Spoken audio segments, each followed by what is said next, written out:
ہم ایسے ملک میں رہ رہے ہیں جس میں اللہ کا قانون نافذ نہیں ہے، جس کا مالی نظام سود اور جوئے پر ہے. ہم اس کو بدل نہیں سکتے. کیا کریں؟ کہاں جائیں؟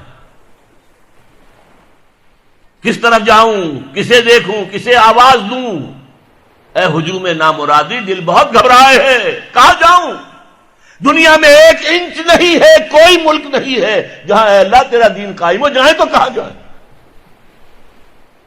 اور اگر تھوڑی سی دیر کے لیے کچھ اسلام کے احکام نافذ ہو گئے تھے افغانستان میں، تو انہوں نے بھی تو آنے کی اجازت تو نہیں دی کہ آ جائیں باہر لوگ اور یہاں پر آباد ہو جائیں. زمین نہیں خرید سکتے. ہماری قوم کہے گی کہ ہماری زمینیں بیچ رہے ہیں. لہذا طالبان بھی اس کی ہمت نہیں کر سکے کہ وہ قوم کے جذبات کے خلاف باہر سے آنے والے مسلمانوں کو آباد کریں. مہاجرین تو وہ تھے، مدینے کے مہاجرین، مکے سے جو آئے تھے، مدینے والوں نے، انصار نے اپنے گھر تقسیم کر دیے. لو بھائی یہ میرا گھر ہے، اس کے اندر بیچ میں دیوار میں کھڑی کر دیتا ہوں، یہ میرا حصہ، یہ تمہارا حصہ. محمد نے صلی اللہ علیہ وسلم تمہیں میرا بھائی قرار دیا ہے. آؤ بھائی آؤ، تم میرے بھائی ہو، حضور نے بنایا ہے. دیکھو یہ دکان میری ہے، دیوار کھینچ دیتا ہوں، آدھی دکان میری آدھی تمہاری. یہاں تک کہ ایک انصاری صحابی اپنے مہاجر صحابی بھائی کو اپنے گھر لے گئے. پردہ ابھی تک تھا ہی نہیں، نہ آکام پردے کے آئے تھے. گھر میں لے گئے، 2 بیویاں تھیں. دیکھو بھائی یہ ان میں سے جو تمہیں پسند ہو میں اسے طلاق دے دوں گا، تم شادی کر لو. میں یہ گوارا نہیں کر سکتا کہ جسے محمد رسول اللہ صلی اللہ علیہ وسلم نے میرا بھائی قرار دیا ہے کہ میرے گھر میں تو 2 بیویاں ہوں اور اس کے گھر میں کوئی بیوی نہ ہو، اس کا گھر آباد نہ ہو. تو وہ معاملہ تو اور تھا. اب کہاں جائیں ہم؟ سعودی عرب تو گھسنے کا نام نہیں لینے دیتا. عمرے کا ویزا ہے تو چلے جاؤ، دفاع جاؤ، نکل جاؤ، ورنہ پھر پکڑ دھکڑ شروع ہو جائے گی. چھڑتے آپ کو پکڑیں گے جیل میں ٹھوس دیں گے. بس عمرہ کرو اور جاؤ.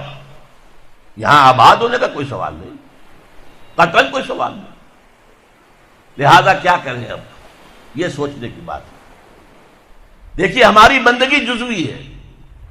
نمازیں ہم پڑھ رہے ہیں، روزے ہم رکھ رہے ہیں، مسجدیں عالی شان بنائی ہیں، مدرسے بھی بہت بڑے بڑے بن گئے ہیں، واقعتاً اس میں کوئی شک نہیں. لیکن سوال یہ ہے کہ اوپر جو چھت ہے وہ تو کافرانہ ہے.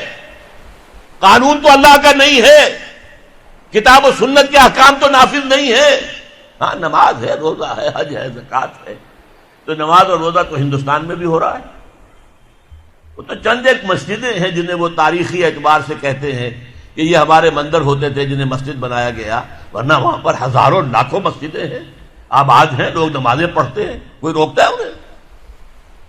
ہم نے یہ ملک بنایا تھا کہ یہاں اسلام کا نظام قائم کریں گے.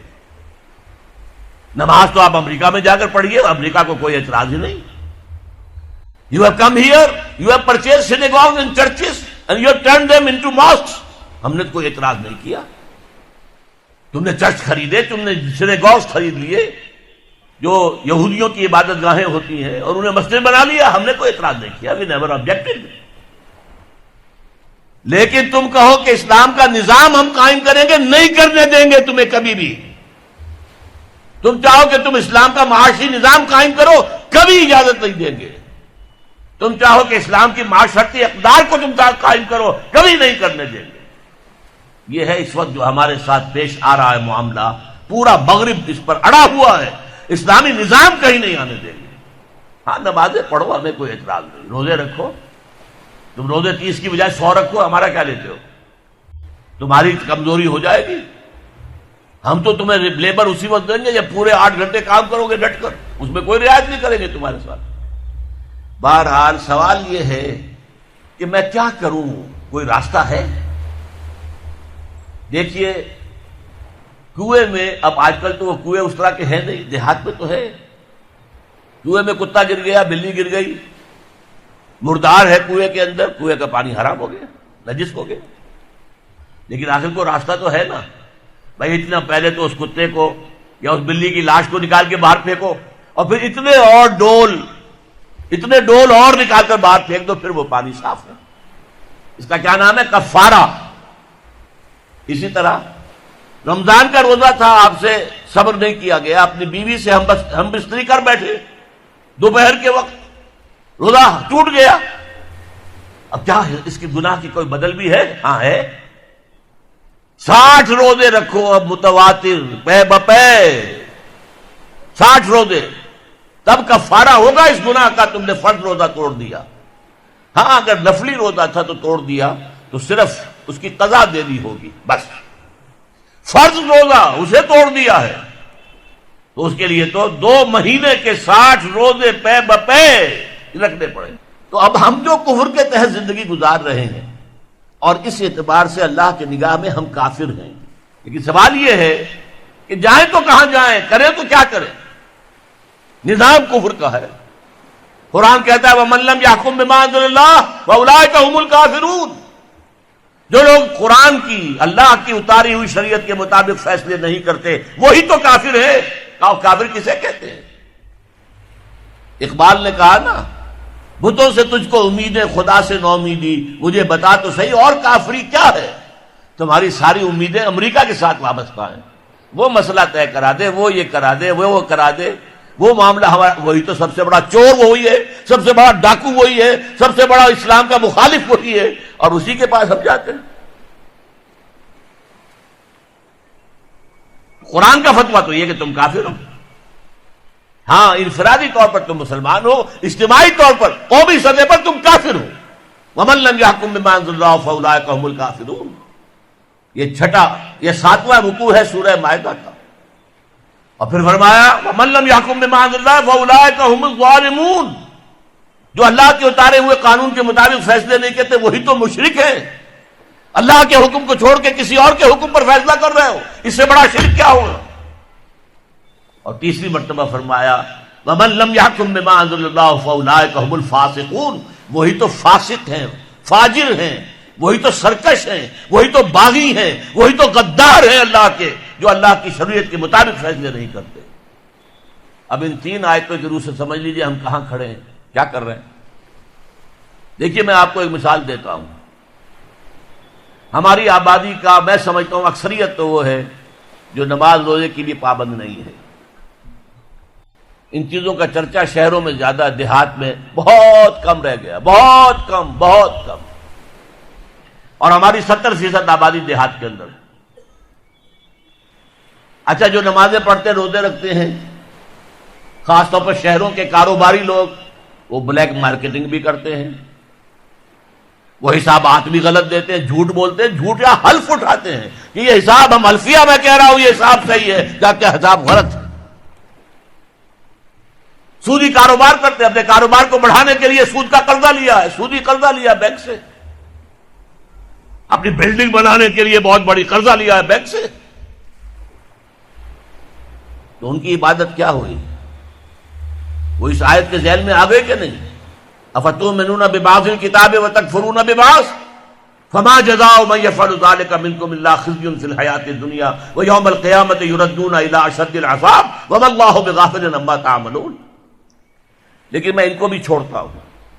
فرض کیجئے ایک شخص ہے، نماز پڑھتا ہے پوری 5 وقتہ مسجد میں، رمضان کے روزے رکھتا ہے، اور بھی اللہ توفیق دیتا ہے ایام 20 کے روزے رکھ لیتا ہے، یا ہفتے میں 2 روزے رکھتا ہے، سوموار کے اور جمعرات کے وغیرہ. زکوٰۃ دیتا ہے، کاروبار بھی سارے حلال کر رہا ہے، حرام نہیں کر رہا. سود میں بھی براہ راست ملوث نہیں ہے، نہ پیسہ سود پہ اوپر بینک میں رکھ کر سود کھایا، نہ سود پر قرضہ لے کر کوئی اپنا کاروبار بڑھایا، نہ کوئی اپنا کارخانہ لگایا، نہ کوئی اپنے بلڈنگ اونچی بنائی. پردہ بھی اس نے اپنے گھر میں بالکل شرعی نافذ کر دیا.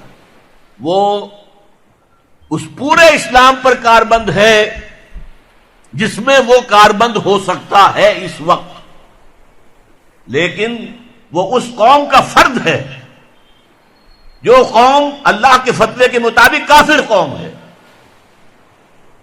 جو اللہ کے فتوے کے مطابق مشرک قوم ہے، جو اللہ کے فیصلے کے مطابق فاسق و فاجر قوم ہے. قوم کے فرد تو ہم اسی کے ہیں. چور کا ہاتھ تو نہیں کاٹا جا رہا، ڈاکوؤں کو وہ سزا تو نہیں جا رہی سورہ مائدہ میں جو آئی ہے، ان کے ہاتھ اور پاؤں مقابل سم سے کاٹ دیے جائیں. یا یہ کہ انہیں ملک سے باہر دفع کر دیا جائے، قتلوا تقتیلا، ان کے ٹکڑے کر دیے جائیں۔ ڈاکوؤں کو کوئی سزا ملتی ہے ایسے؟ اول تو پکڑنے کا کیا سوال، پکڑ گئے تو رشوتیں دے کر چھوٹ جائیں گے۔ یہاں تو عدل بھی جو ہے خریدا جا سکتا ہے بڑے آرام سے، اور نہیں تو 4-6 مہینے جیل میں رہ لیں گے۔ وہاں بھی ان کا بڑا راج ہوتا ہے، جو ڈاکو ہوں ان کی تو ہیبت ہوتی ہے، جیل کے صدری خود ان سے ڈرتے ہیں، ساری چیزیں حرام ان کے پاس وہاں بھی پہنچتی ہیں، جیل کے اندر نکل آئیں گے۔ اللہ اللہ خیر صلی اللہ، کہیں شرعی سزا دی گئی کسی ڈاکو کو؟ یہاں کہیں کسی زانی کو؟ اب زانی یا فرض کیجئے، واقعہ یہ ہے کہ کسی کا بھی جرم زنا ثابت کرنا بہت مشکل کام ہے کہ 4 گواہ موجود ہوں جنہوں نے آنکھوں سے دیکھا ہو۔ یہ جتنے رجم ہوئے حضور کے زمانے میں، وہ ان لوگوں نے خود آ کر کہا ہے اللہ کے رسول ہم سے وہ خطا ہو گئی ہے جس کی سزا رجم ہے، ہمیں پاک کر دیجئے، ہمیں سنسار کر دیجئے۔ حضرت معاذ اسلمی نے اسی طریقے سے اپنے آپ کو پیش کیا، غامدیہ خاتون نے اسی طرح اپنے آپ کو پیش کیا، لیکن جرم ثابت کیسے کیا جائے کسی پر؟ وہ تو اقرار کر رہے ہیں تو ان کو سزا ہو گئے، رجم ہو گئے۔ لیکن سوال یہ ہے کہ کوئی عورت حاملہ ہو گئی ہے، اس کا تو ثابت ہو گیا نا کہ زنا کیا اس نے۔ اگر وہ شادی شدہ نہیں ہے تو پھر اس کا حمل جو ہے وہ تو سامنے آ گیا۔ کیا اس کو کہیں سنسار کیا گیا؟ یا فرض کیجئے بیوہ ہے، اب حمل ہو گیا اسے، کون سا حمل ہوا ہے، حلال کا یا حرام کا؟ اسے کچھ سزا دیتے ہو تم؟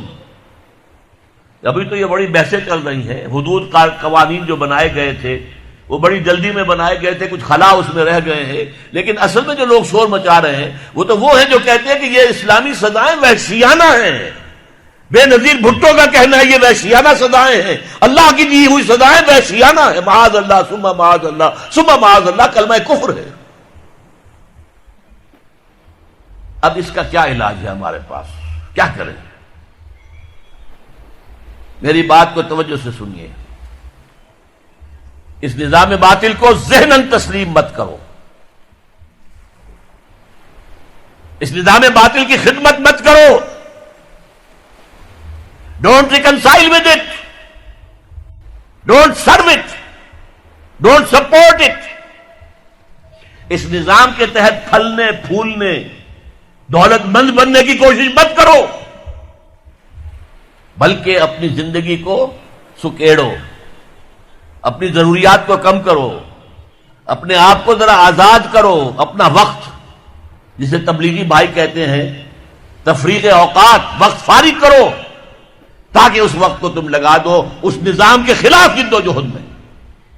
ایک ایسی جد و جہد، ایک ایسی کوشش کہ اس نظام باطل کو جڑ سے اکھیڑ کر پھینکنا ہے اور اس کی جگہ نظام حق، دین حق نافذ کرنا ہے۔ یہ جد و جہد اگر کرو گے، تن من دھن لگاؤ گے، تو یہ کفارہ ہو جائے گا کہ تم کافرانہ ملک میں رہ رہے تھے، جس کا نظام کافرانہ تھا۔ تم چاہے اپنے آپ کو مسلمان سمجھتے تھے، لیکن نظام کافرانہ تھا جس کے تحت تم زندگی گزار رہے تھے۔ ہاں اگر یہ کرو، اے اللہ میں نے اس نظام کو ذہناً تسلیم نہیں کیا، اے اللہ میں نے اس کی خدمت نہیں کی، میں نے اسے سپورٹ نہیں کیا، اے اللہ میں نے اس کے درمیان اس کے نیچے رہتے ہوئے عیش کرنے کی کوشش نہیں کی، اے اللہ بلکہ میں نے کم سے کم اپنی ضروریات کر کے وقت نکالا اور اس کے خلاف جد و جہد کی، اس نظام کو اکھاڑ کر پھینکنے کے لیے کوشش کی اور تیرا نظام لانے کی جد و جہد کی۔ لا نہیں سکے تو اے اللہ ہم کیا کریں، ہمارے اختیار میں تو نہیں ہے، وہ آئے گا تو اسی وقت جب تیری مرضی ہوگی، تیرا منشا ہوگا، لیکن ہم نے اپنی زندگی لگا دی۔